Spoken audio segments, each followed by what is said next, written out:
Chceš, aby hlas v tvojej nahrávke znel ako Taylor Swift? Poďme na to! Reťazec procesov v hlavnom vokále posunie tvoj hlas v mixe, jak hovoríme my, into your face. Alebo aj nie. V každej učebnici o domácom štúdiu nájdeš nasledujúci postup.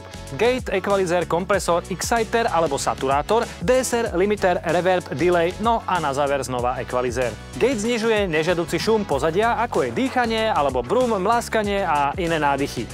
Budem len tak rozprávať o svojom dni, o svojom živote. Ale nie vždy je vhodný a pomôže. Equalizer formuje tónovú rovnováhu vokálnej nahrávky. Najdôležitejší krok je odfiltrovanie spodných frekvencií, okolo 100 Hz. Hľadajte equalizer, ktorý má možnosť komprimovať jednotlivé body úprav.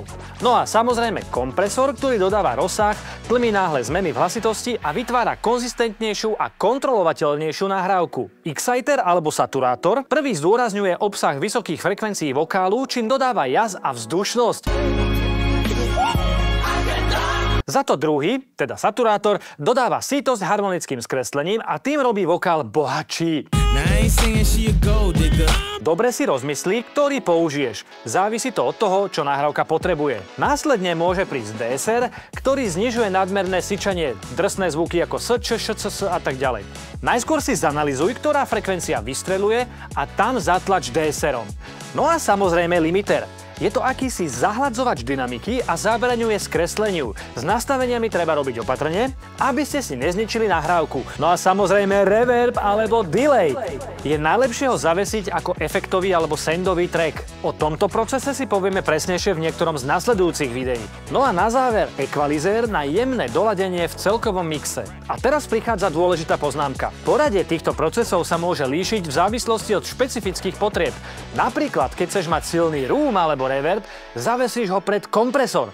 A podobnými experimentami vieš urobiť svoj originálny zvuk, ale bacha, aby sa z toho nestala krupica. Myslí na to, že základ pre dobrý vokál je v prvom rade umelec. A na druhom mieste akustika, no a v neposlednom rade vysoko kvalitný mikrofón a prezosilňovač. Toto je fakt rozhodujúce. Pri zle nabratej nahrávke sa môžeš aj roztrhať a nič fungovať nebude. Do kamery, Laco! Čo je to?